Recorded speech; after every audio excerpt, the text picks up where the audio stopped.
Hello everyone, this is Lady Reality back at you with a new topic. How are you guys? It's been a little bit. I apologize.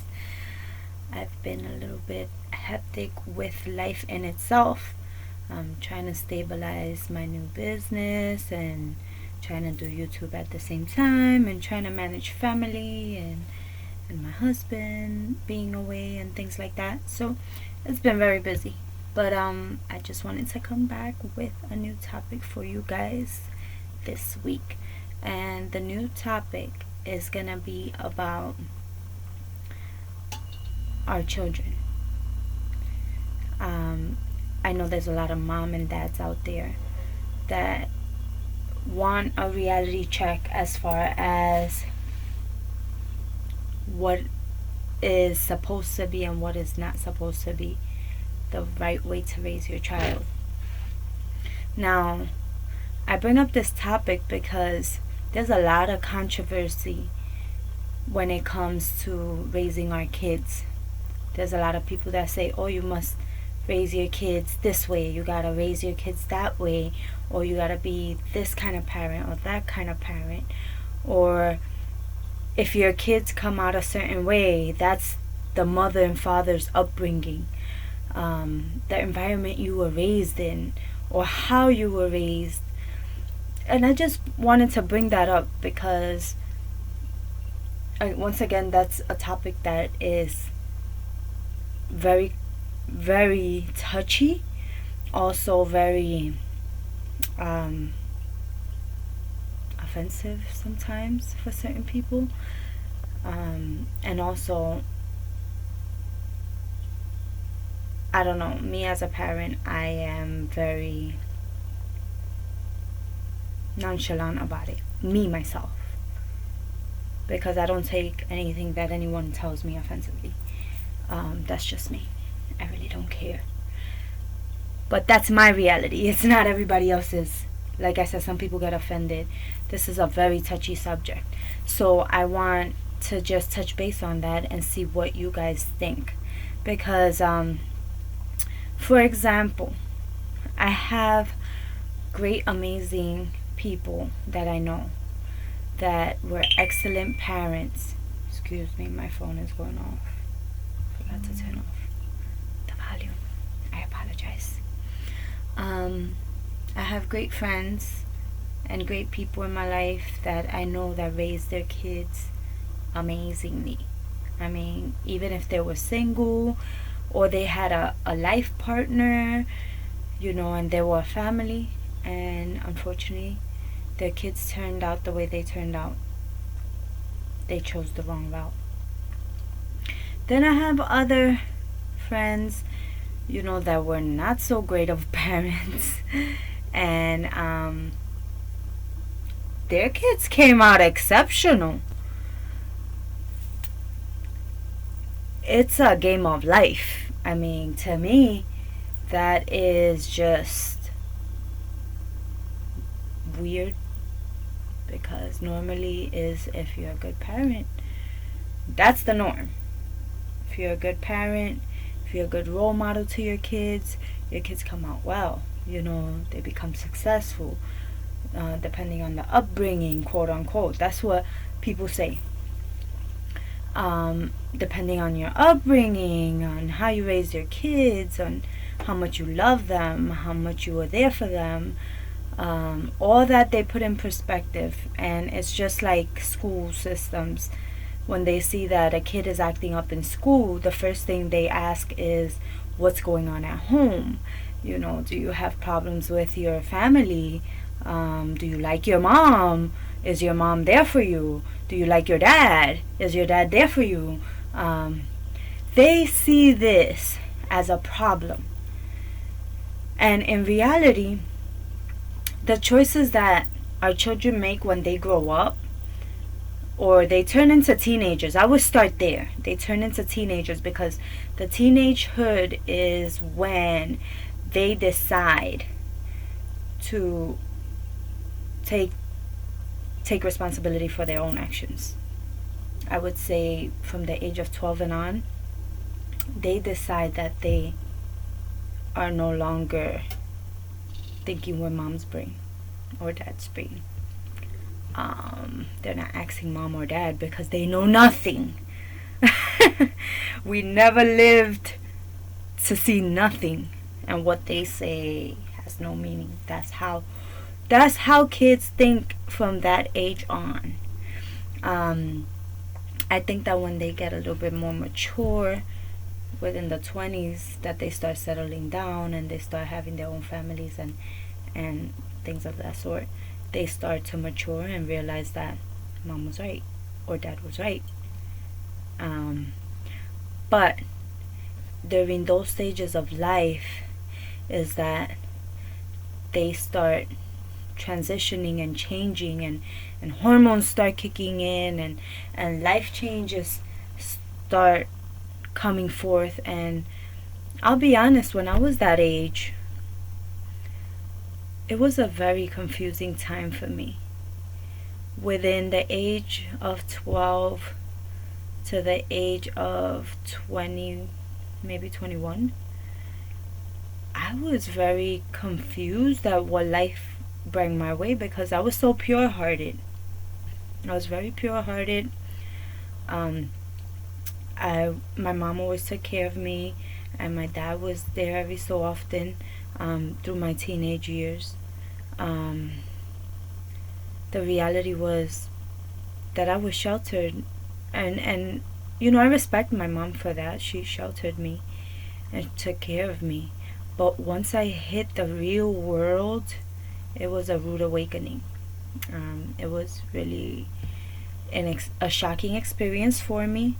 I no longer could have the help that I always relied on. I had to fend for myself. I had to fend for my daughter at that time, because I was a young single mother. From the age of 16 on, I was a mother. So my life was no longer my own. I had to take care of my daughter. And at the age of 18, I gave my life to Christ. And my daughter was already 1.5. So I met the Lord, and I was able to raise her after that, in the Lord, and teach her God's ways.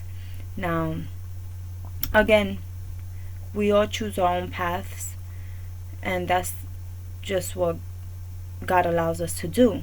We choose our own paths. We decide what we want for our futures, our careers, our goals. Everything is set up by you eventually. From the age of 12 on, you're in that confusion stage where you don't really know who you are and what you're gonna be, and you might have something set in stone there where you're like, okay, I'm gonna be a teacher, I'm gonna be a mechanic, I'm gonna be a doctor, I'm gonna be a scientist, but you transition a lot during those years, and you don't even know what's happening within you. And I feel that a lot of our teenagers are going through so much hard times because they're expected to know by the age of 18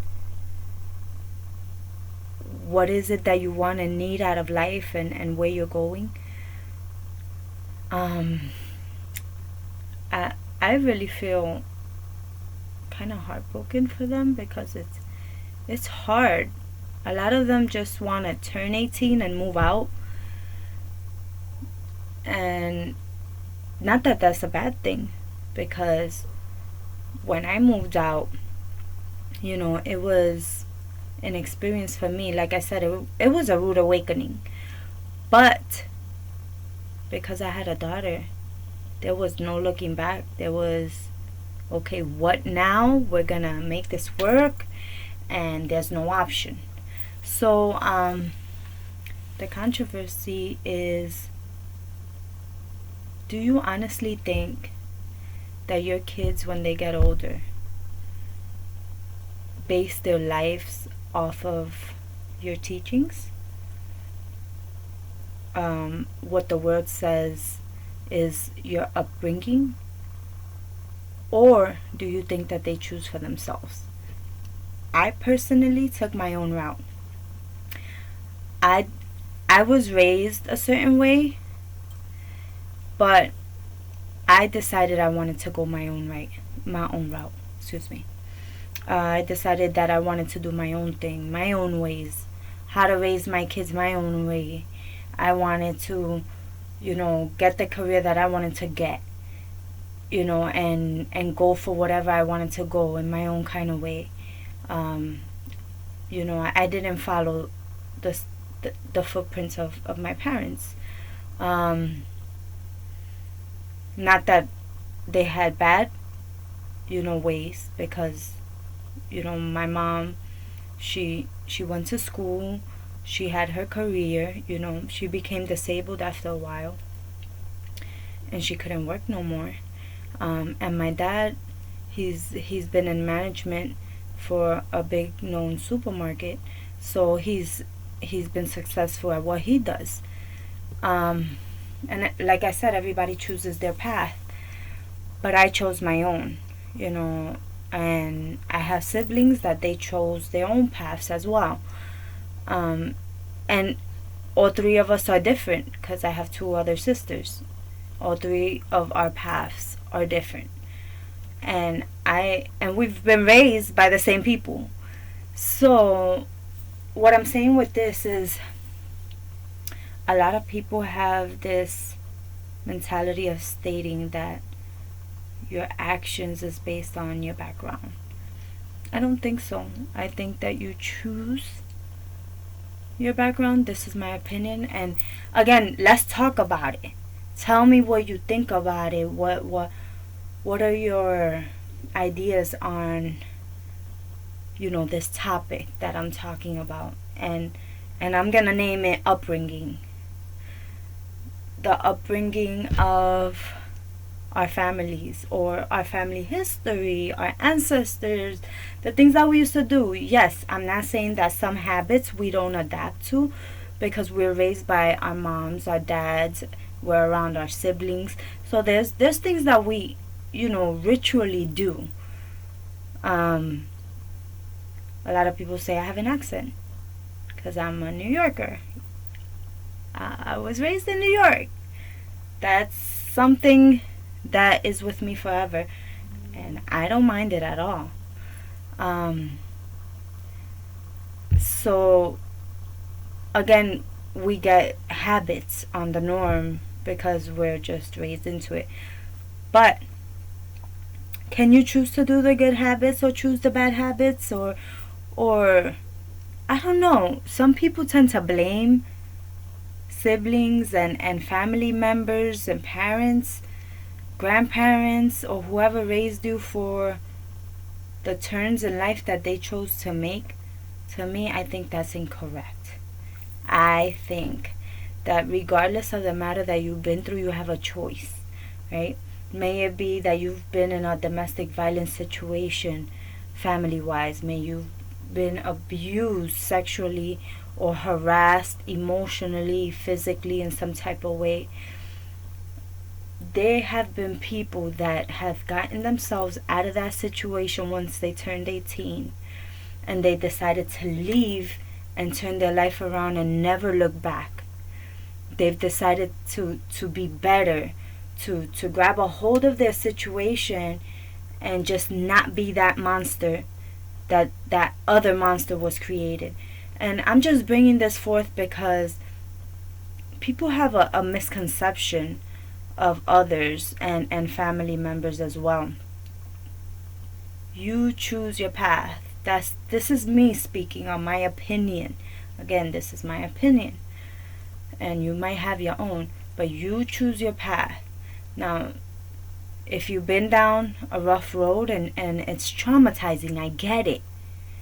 Sometimes it's a path where you're just like, I can't focus, I'm messed up. And this is where the battle of the mind comes into play. Take a look at my video, Battle of the Mind, because this is a war that we have to go into, because we constantly have to tell our minds, no, we're not going down that route. We're not taking those steps that were taken on me. We're not gonna do the same things that were done to me, or the way they do things, I'm not gonna do it. I'm gonna be that better person. I mean, it's all about you. That's just my opinion. You also have like governmental people, social workers, police officers, I would say counselors, mentors, things like that they focus more on family issues instead of the person itself. I think that sometimes when we have troubles ourselves, we have to focus on us. We have to focus on how much we love ourselves, number one. Because if we don't love ourselves, we cannot love anybody else.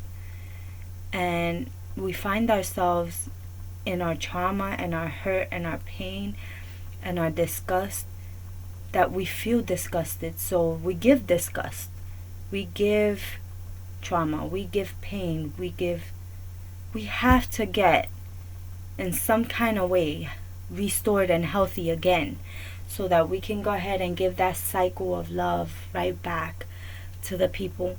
But if we don't better ourselves, we can't get there.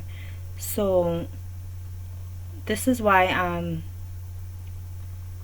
I'm talking about this topic. Not everybody's gonna like this topic, I know. It's a really touchy topic and not everybody's gonna agree. But again, it's okay to not agree. It's okay to disagree. It's okay to have your opinion. Again, it's your opinion. We respect everything and everyone, whatever they say. But I just wanted to touch this topic because this is what's happening in the world right now. And I think our kids are expected to be their family members, if you want to put it that way. I highly believe my child should be whoever they choose to be, but I expect from them to wanna be better. To be better than me.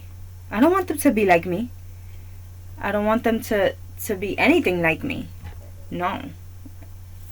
At the contrary, I want them to be better than me. I want them, if they want to do certain things, go for it. Whatever you love, whatever you choose. I'm sorry, this video is a little bit longer than expected, but I really just wanted to touch base with you guys about this because, I'm a mom, and I tend to stress out because I want them to do good. But sometimes I gotta put myself in their shoes and remember that I was there. I was there at one point. I was confused. I didn't know what I wanted to do with myself and how to take life on at such an early age. And I did it at 16, having a little girl. I gave up everything to take care of her. So when people ask me if, let's say for example, if my son is acting up or my daughter's acting up or something, and they're like, did you raise her that way? I'm like, listen, she is who she is. He is who he is. He's gonna learn. Life is gonna teach you. Like I said, life is rough. And unfortunately, I can only be there to hold their hand along the way, pray for them, and make sure that they're okay. Because life lessons are only taught by your experiences. You just have to roll with it.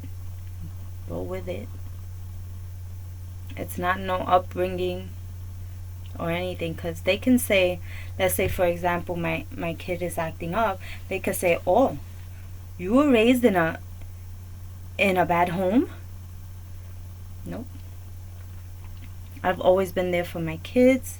Yes, I was a single mother for a long time, but my kids can never ever say that I missed any sports events that they needed to go to. If they wanted something, I didn't struggle to get it. If there were no funds for it, then they understood, there's no funds for it. But they've always had a hot plate of food to eat on a daily basis, their 3 meals, a roof over their heads, clothes on their backs, no matter what. And I've never had to go back to their fathers and say, hey, I need this, I need that. Never. My kids always had what they needed. And more, I can say, because I've celebrated birthdays, holidays, everything. We do everything together. And, the path that they decide to take is the path that they decide to take. There's nothing that I can personally do about that. I will encourage them always to look for the Lord, to seek the Lord, to look for guidance. That if they need help, they have me 100%. Even after I die, I will, well, I don't know how the afterlife is, but, may God make me an angel, because I will be there. But, like I said, I will let them take their own routes. And may it be a good route or a bad route. Like I said, they'll learn in each path. And it's not until you learn by yourself that you know that you either exceed or fail at something. And I'm always going to be there, even if they fail, even if they screw up, even if they mess up, and even if it makes me mad or angry or sad or whatever, because that's the game of life. That's the path that we choose. And I don't think your upbringing or anything of the past history has anything to do with it. We heal. We rise up. We can do better. And it's just a choice. Comment down below. Let me know what you think. Comment, like, share. Also text. Don't forget to text. The phone number is 813-755-7761. I can also receive your texts if you ever want to chat. Like, share, and subscribe. Don't forget. And we'll speak next time. Have a good night.